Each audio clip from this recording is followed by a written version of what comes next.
Shalom Bapak Ibu Saudaraku yang dikasihi oleh Tuhan kita Yesus Kristus. Berjumpa kembali di dalam program seri pendalaman Alkitab. Bersama saya Billy Elia yang seperti biasa menemani saudara selama kurang lebih 10-30 menit ke depan, di mana saya akan mengajak Bapak Ibu Saudara untuk kita bersama-sama membaca dan merenungkan kebenaran firman Tuhan. Perikop demi perikop dimulai dari Perjanjian Baru. Di dalam seri pendalaman Alkitab kali ini kita memasuki perikop yang ke-174. Kali ini terambil dari Injil Markus pasal 9, ayat 14 sampai dengan ayat yang ke-29. Apabila Bapak Ibu Saudara sudah mempersiapkan Alkitabnya masing-masing, saya mau mengajak kita untuk membaca perikop ini bersama-sama, atau setidaknya saudara boleh sambil memperhatikan pembacaannya. Sekali lagi Markus 9 ayat 14-29 dengan judul perikop, Yesus mengusir roh dari seorang anak yang bisu. Ketika Yesus, Petrus, Yakobus, dan Yohanes kembali pada murid-murid lain, mereka melihat orang banyak mengerumuni murid-murid itu. Dan beberapa ahli Taurat sedang mempersoalkan sesuatu dengan mereka. Pada waktu orang banyak itu melihat Yesus, tercenganglah mereka semua dan bergegas menyambut dia. Lalu Yesus bertanya kepada mereka, "Apa yang kamu persoalkan dengan mereka?" Kata seorang dari orang banyak itu, "Guru, anakku ini kubawa kepadamu karena ia kerasukan roh yang membisukan dia. Dan setiap kali roh itu menyerang dia, roh itu membantingkannya ke tanah. Lalu mulutnya berbusa, giginya bekertakan, dan tubuhnya menjadi kejang.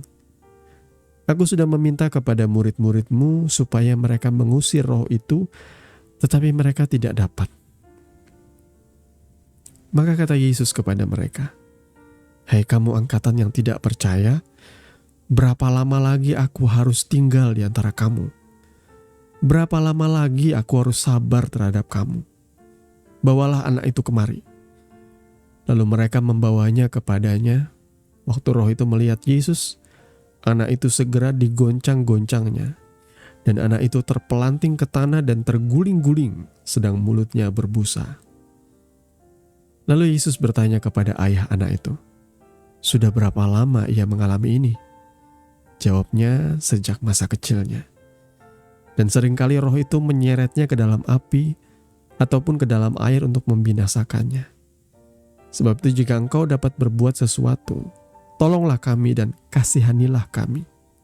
Jawab Yesus, "Katamu, jika engkau dapat, tidak ada yang mustahil bagi orang yang percaya." Segera ayah anak itu berteriak, "Aku percaya, tolonglah aku yang tidak percaya ini." Ketika Yesus melihat orang banyak makin datang berkerumun, ia menegur roh jahat itu dengan keras, katanya, "Hai kau roh yang menyebabkan orang menjadi bisu dan tuli, aku memerintahkan engkau keluarlah daripada anak ini dan jangan memasukinya lagi." Lalu keluarlah roh itu sambil berteriak dan menggoncang-goncang anak itu dengan hebatnya. Anak itu kelihatannya seperti orang mati, sehingga banyak orang yang berkata, "Ia sudah mati." Tetapi Yesus memegang tangan anak itu dan membangunkannya, lalu ia bangkit sendiri. Ketika Yesus sudah di rumah dan murid-muridnya sendirian dengan dia, bertanyalah mereka, "Mengapa kami tidak dapat mengusir roh itu?" Jawabnya kepada mereka, "Jenis ini tidak dapat diusir kecuali dengan berdoa." Amin. Bapak Ibu Saudara yang dikasihi oleh Tuhan kita Yesus Kristus, sebelum kita bersama-sama merenungkan kebenaran firman yang sudah kita baca, mari kita terlebih dahulu merendahkan hati untuk berdoa. Bapa, di dalam nama Tuhan Yesus, saat ini kami datang kepadamu dengan rasa haus dan lapar akan firman-Mu. Tuhan, kami mohon hikmat dan pengertian, kami mohon tuntunan roh-Mu menyertai perenungan kami di kesempatan kali ini. Urapi hati dan telinga kami Bapa, urapi pikiran kami, agar kami boleh memahami apa yang menjadi maksud dan kehendak-Mu melalui kebenaran firman-Mu. Di dalam nama Tuhan Yesus kami berdoa. Haleluya. Amin. Bapak Ibu Saudaraku yang dikasihi oleh Tuhan kita Yesus Kristus ya. Salah satu keindahan Injil yang bagi saya seringkali membuat kita mudah mengerti. ialah Injil ini diceritakan dengan jujur apa adanya. Layaknya sebuah kisah atau peristiwa, dan diceritakan dengan jujur apa adanya. Kita bisa melihat dalam theater of mind kita. Kita bisa membayangkan dari setiap pembacaan demi pembacaan tadi. Kita bisa membayangkan seperti apa bapak yang anaknya kerasukan setan ini. Seperti apa pertengkaran atau perdebatan antara murid-murid Yesus dan orang-orang Farisi. Seperti apa kemarahan Yesus juga sama murid-muridnya. Karena mereka dinilai kurang percaya, kurang beriman, kurang berdoa. Satu hal yang pasti dari pembacaan kita ini, yang saya mau garis bawahi ialah setan is real. Setan itu ada. Bahkan ada di antara kita, saudaraku. Kalau setan di dalam film, saya kurang begitu yakin, saudaraku ya. Saya pribadi bukan orang yang anti film horor, karena ada beberapa pastor dan pendeta yang berkata nggak boleh nonton film horor karena ada rohnya. Nah, itu silahkan saja, itu kesimpulan masing-masing orang, saudara. Kalau saya pribadi sih melihat film horor itu sebatas hiburan. Film horor bagi saya adalah sebagai bagian dari seni perfilman itu sendiri. Karena film horor itu memadukan antara jump scare, jalan cerita, musik yang mengerikan. Kemudian juga bagaimana ya sutradaranya pelan-pelan membangun keadaan sehingga membuat orang ketakutan. Bagi saya itu adalah seni.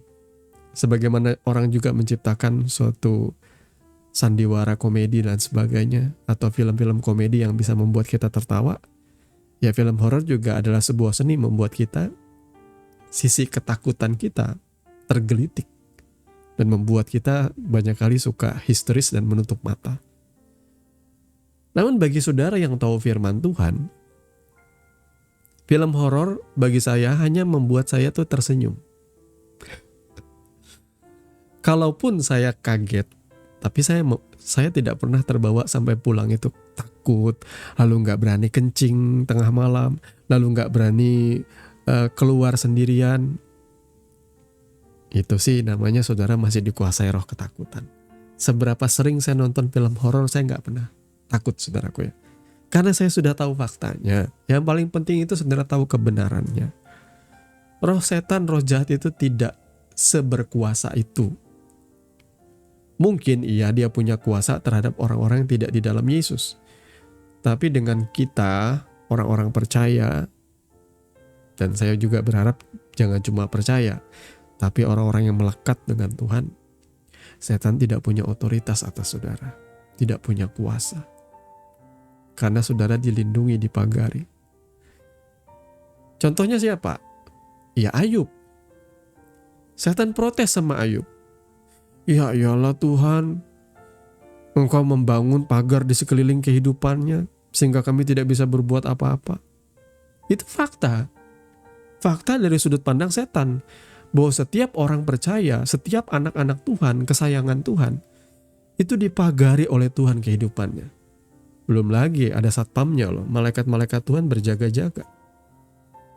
Firman Tuhan berkata, ada contoh di Alkitab ya, ketika, saya lupa nih, kalau nggak salah kisah Nabi Elisa ya, ketika yang membukakan mata, dan orang melihat ada entah ratusan ribu ya, berlaksa-laksa, tentara itu berjaga-jaga, tentara sorgawi maksud saya, malaikat Tuhan itu berjaga-jaga. Mazmur 91 yang seringkali digaungkan pada masa-masa Covid juga berkata bahwa Tuhan memerintahkan malaikatnya. Malaikat itu pelayan, saudaraku, tapi tidak dengan serta-merta kita merasa sombong ya. Kita ini adalah putra-putri raja, jadi wajar kalau Tuhan menempatkan bodyguard. Yang penting kita hidup humble, jangan jadikan itu privilege yang membuat kita sombong, saudaraku ya. Faktanya setan ada, setan real, setan berkuasa ya di sini. Yang ia membuat orang yang dirasukinya mengalami yang namanya bisu. Ya, saudaraku ya. Ada satu hal yang menarik di sini. Kalau kita melihat di awal pembacaan ini tadi, murid-murid Yesus bersama dengan Yesus, Petrus, Yakobus dan Yohanes turun dari gunung setelah secara figuratif Yesus berubah rupa dan mencengangkan muridnya. Ketika mereka turun gunung, mereka kembali diperhadapkan dengan kenyataan hidup yang memang penuh dengan kesulitan, problema. Salah satunya ialah murid-murid gagal mengusir roh jahat. Ini menimbulkan perdebatan dengan ahli Taurat. Karena kalau mereka gagal menyembuhkan, maka orang-orang berhak untuk meragukan gurunya. Perlu saudara ketahui juga bahwa di dalam kehidupan orang Yahudi ada yang namanya praktek eksorsisme.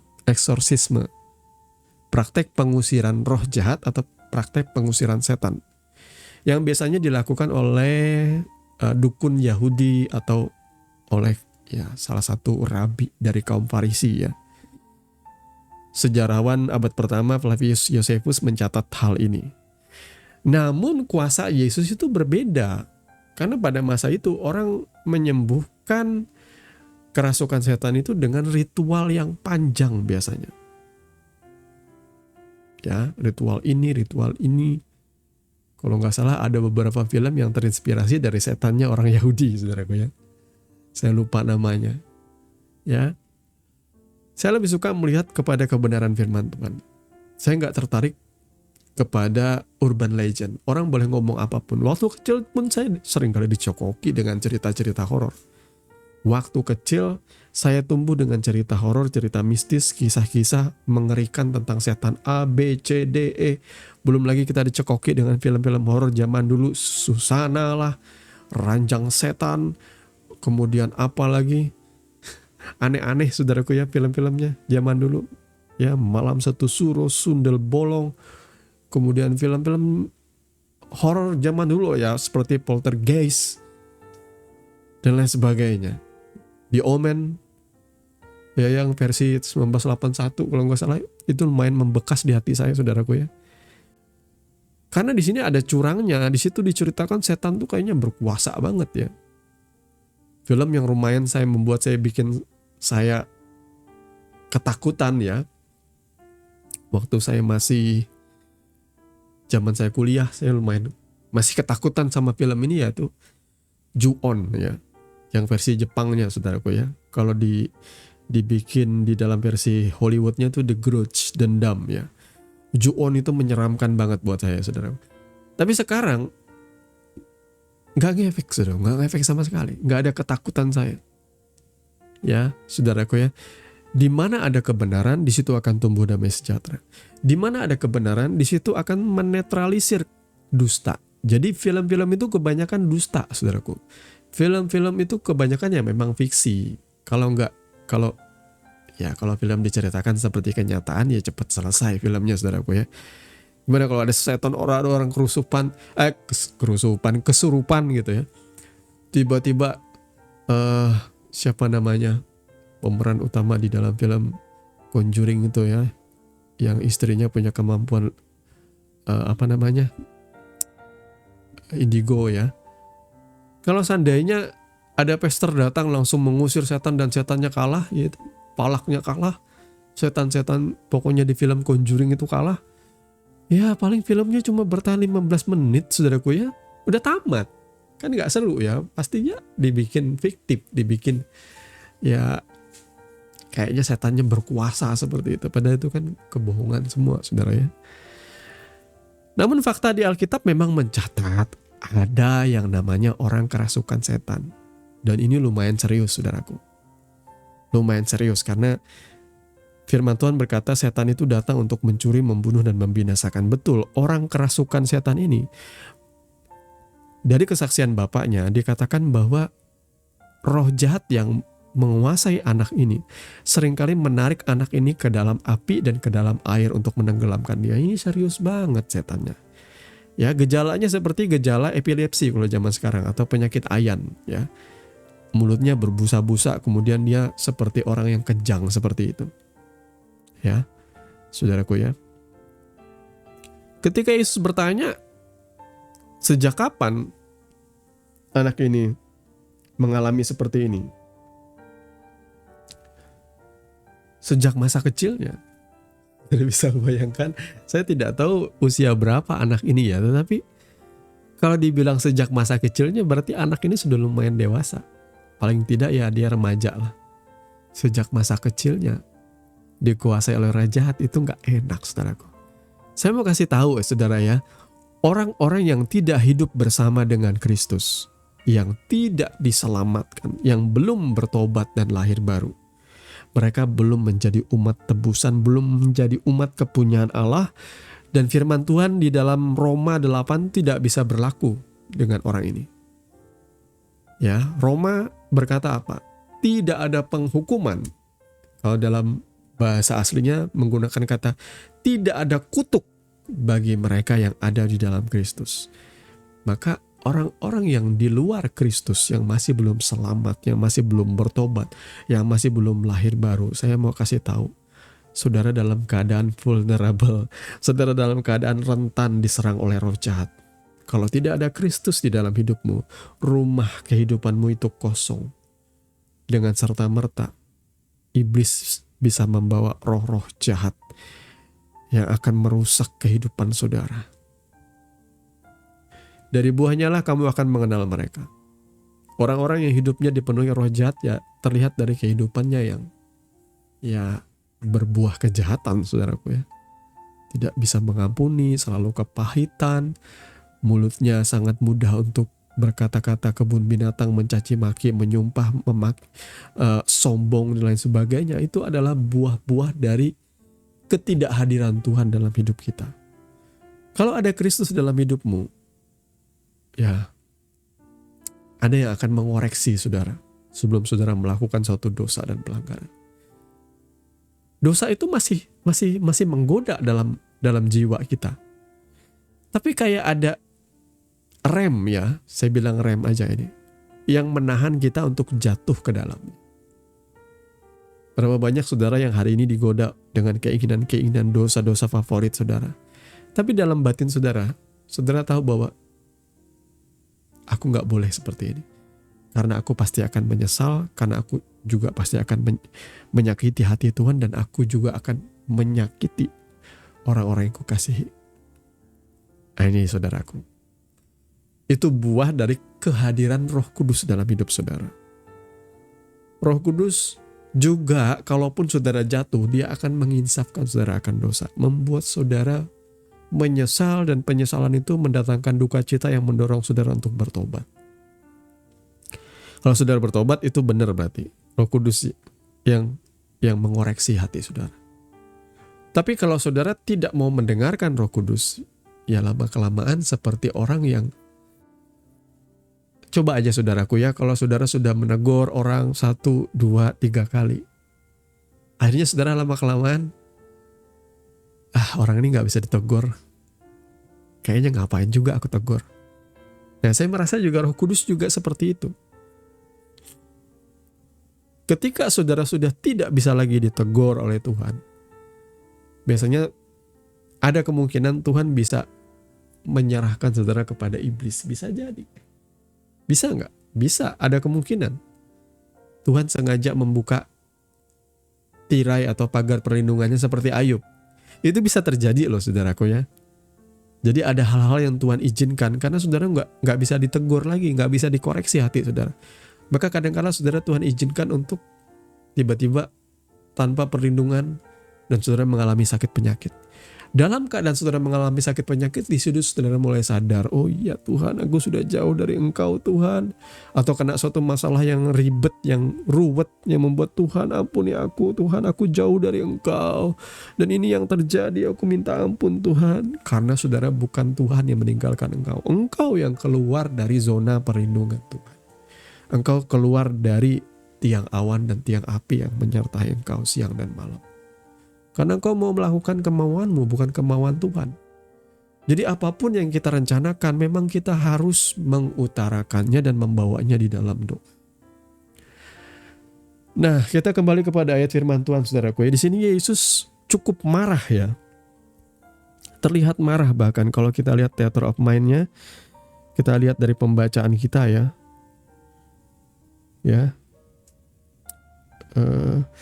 Yesus berkata kepada mereka, maka kata Yesus kepada mereka, "Hai kamu angkatan yang tidak percaya." Ini dia ngomong sama murid-muridnya. "Berapa lama lagi aku harus tinggal di antara kamu? Berapa lama lagi aku harus sabar terhadap kamu? Bawalah anak itu kemari." Jadi Yesus memarahi mereka karena mereka seperti tidak memiliki iman. Sebenarnya bukan soal memiliki iman atau apa. Karena kesimpulan di endingnya, kesimpulannya apa?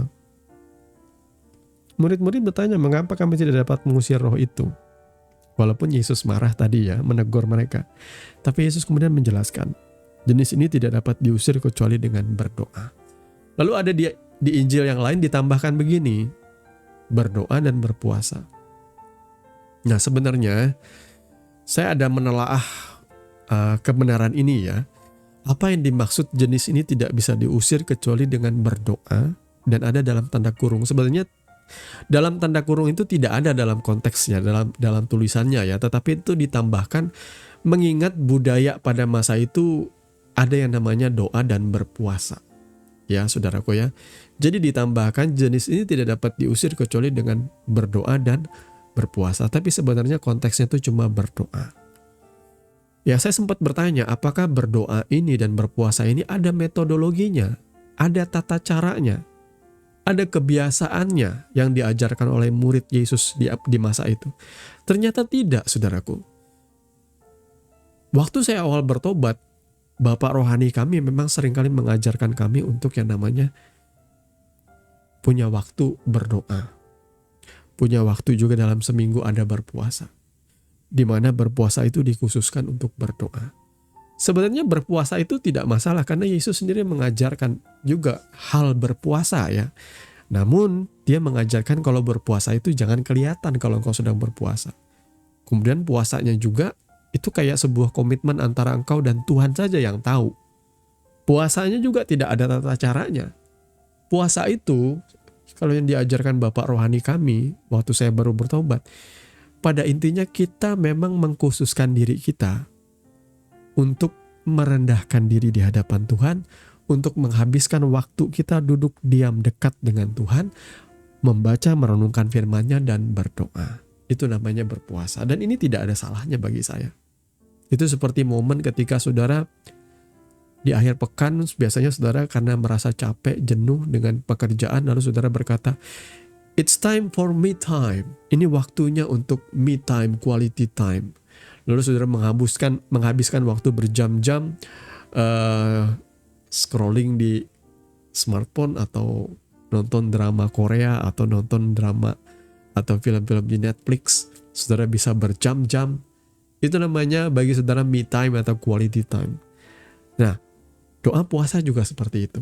Dengan segala hiruk-pikuk dunia ini, saudara merasa bahwa Tuhan, aku rindu akan Engkau. Selalu dimotivasinya adalah kerinduan, rasa haus dan lapar akan Tuhan. Tuhan, dalam sepekan ini aku sibuk dengan kehidupan duniawi semata. Aku mau meluangkan waktu dekat dengan Engkau, membaca, merenungkan firman-Mu dan berdoa. Itu namanya berpuasa. Ya, saudaraku ya, puasa akan pada poinnya tidak makan dan tidak minum, saudaraku ya. Tapi dalam hal ini puasa itu banyak, termasuk kalau saudara mau puasa, saudara adalah berpuasa tidak melihat smartphone juga, yang biasanya saudara lakukan, itu juga suatu penyangkalan diri bagi saya, saudaraku ya. Terserahlah saudara mau melakukan apa. Tapi poinnya, doa dan puasa itu bukanlah metodologi, bukanlah metode atau cara, tata cara atau ritual yang panjang seperti dukun-dukun Yahudi. Tidak. Doa, puasa maksudnya, doa di sini penekanannya ialah keintiman dengan Tuhan. Saudara bergaul karib dengan Dia. Dan saya menyadari itu. Kalau saudara dekat dengan Tuhan, iblis akan takluk dengan saudara. Setan akan takluk dengan saudara. Saya tidak berusaha untuk memegahkan diri ya. Saya ini berkali-kali pernah menceritakan. Ketika saya pelayanan, dulu kita ada namanya pelayanan mengunjungi pelayanan line telepon, di mana yayasan kita dulu ya, Saya bilang aja di GO Studio cabang Kalimantan Tengah itu ada yang namanya line telepon di mana kita melayani orang-orang yang butuh didoakan baik di rumah sakit maupun di rumah. Ada orang yang kerasukan setan dan sebagainya. Kita bisa ditelepon, dan karena ada begitu banyak pelayanan di hari yang sama, akhirnya kami diutus oleh pemimpin kami untuk mendatangi ada orang kerasukan setan. Anak SMA dari sejak siang, dari sejak pagi, maksudnya di sekolah, kayaknya ada kesurupan massal seperti itu. Kemudian yang terjadi kemudian setelah dia pulang, dia masih mengalami gejala yang sama. Jadi kambuh hilang seperti itu. Kambuh hilang. Pada waktu kita datang, kita tanya, dan perempuan muda ini, anak SMA ini, orang tuanya bilang bahwa memang mereka ada memanggil dukun, orang pintar katanya. Tapi tetap gak sembuh-sembuh. Saya juga melihat sih, ada tali yang diikatkan di pinggang, dan itu gak kelihatan. Ada tali yang diikatkan di pergelangan tangan, di kaki. Kemudian seperti ada air-airan dan minyak-minyakan yang dikasih. Saya bilang kalau kalian mau mengandalkan Tuhan, sebelum saya berangkat, saya bilang sama Tuhan dengan kerendahan hati, Tuhan, pagari kami dengan kasih dan kemuliaan-Mu, biar di mana hamba-Mu berada, Engkau menyertai kami, oleh karena Engkau yang mengutus kami ke sini. Seperti itu saya bilang sama Tuhan. Lindungi kami, saudara ya, karena saya juga menyadari saya orang yang berdosa. Saya minta ampun di hadapan Tuhan. Dan waktu kita masuk ke dalam rumah itu, di awalnya kita mendengar orang meronta-ronta, teriak, ya histeris, layaknya orang kesurupan. Saya bilang, di mana saya berada, kerajaan Allah ada, kuasa Tuhan menyertai kita. Maka saya bilang, ketika aku menjajakan kakiku ke rumah itu, saya bilang dalam hati di luar, aku berkata setan akan takut. Dan betul, pada waktu kita masuk, itu orang yang tadinya teriak langsung diam. Saya nggak memegahkan diri, saya nggak bilang bahwa itu karena saya. Ya, seperti murid-murid di sini, mereka berusaha mengusir setan dengan kuasa mereka. Mereka nggak punya kuasa. Karena kuasa sesungguhnya itu adalah bersumber dari relasi atau hubungan kita dengan Tuhan. Jadi ketika saya punya iman bahwa Tuhan menyertai saya, setan tuh langsung diam dia, seperti orang diikat, seperti orang kaku seperti itu, gak bisa gerak dia. Karena saya juga memang memerintahkan dia, aku perintahkan engkau setan yang menguasai anak ini, aku mengikat engkau di dalam nama Tuhan Yesus, engkau tidak bisa bergerak. Dan dia memang tidak bisa bergerak, seperti diikat. Tangannya itu melekat di samping badannya, gak bisa gerak, saudaraku. Lalu saya tuntun dia untuk mengusir setan. Saya panggil dia, saya panggil namanya, dan saya ngajak dia sama-sama untuk memohon Yesus melepaskan dia. Ketika dia melakukan dengan iman, dan saat itu dia terlepas. Beberapa menit kemudian saya bingung, loh kenapa? Setelah kita ngobrol-ngobrol, balik lagi dia kayak kaku-kaku kayak gitu. Lalu saya diberikan hikmat oleh Tuhan, makanya dikasih tahu yang ada tadi dukun datang. Saya bilang, mana? Yang dikasih dukun mana? Dikumpulkan semua, saya bilang, ini nanti kita bawa ya, saya bilang. Lalu saya mulai periksa ada nggak dipasang sesuatu, dan memang betul ada di pergelangan tangan, di kaki, dan di perutnya yang tersembunyi, ya di pinggangnya. Kemudian kita minta itu dipotong aja, diputuskan tali-tali itu. Karena kita kalau mau mengandalkan Tuhan, saudara nggak boleh yang namanya hybrid ya, setengah-setengah. Mengandalkan Tuhan, mengandalkan kuasa dukun atau roja atau kuasa paranormal, nggak. Walaupun paranormal bilang kita ini pakai kuasa Tuhan, kita ini juga dalam nama Yesus. Nggak.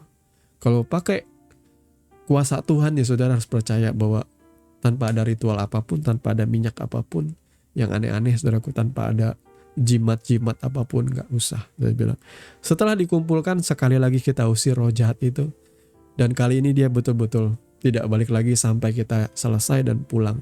Kita mengingatkan dia setelah ini rajin-rajin ikut beribadah, biar hati dan jiwanya jangan kosong, ya.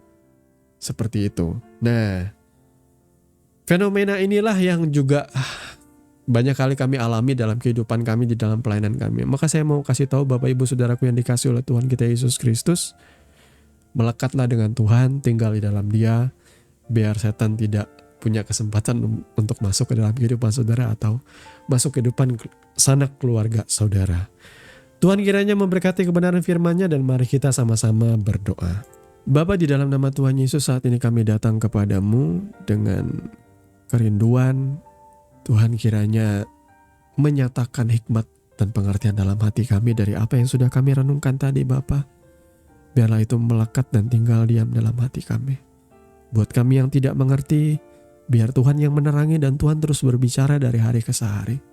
Sampai akhirnya kami memahami apa yang menjadi maksud-Mu Tuhan. Karena masing-masing kami memiliki kemampuan intelektual yang berbeda-beda, punya pengalaman pemahaman yang berbeda-beda akan kebenaran firman-Mu. Biarlah yang paling utama Tuhan, kami memiliki ketekunan dan kerajinan untuk menyelidiki kitab suci dan siang dan malam. Terima kasih Bapa untuk kesempatan kali ini.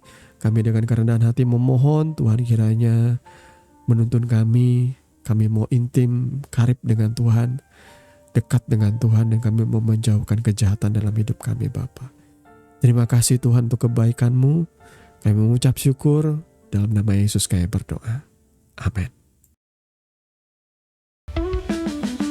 Terima kasih sudah mengikuti seri pendalaman Alkitab hari ini. Biarlah kebenaran firman Tuhan terus menuntun langkah kita, menerangi hati kita, dan membentuk hidup kita menjadi serupa dengan Kristus. Sampai jumpa di episode berikutnya, di mana kita akan terus menggali kedalaman firman yang hidup dan berkuasa. Tuhan Yesus memberkati. Dan jangan lupa, hidup dalam firman dan firman dalam hidupmu. Shalom.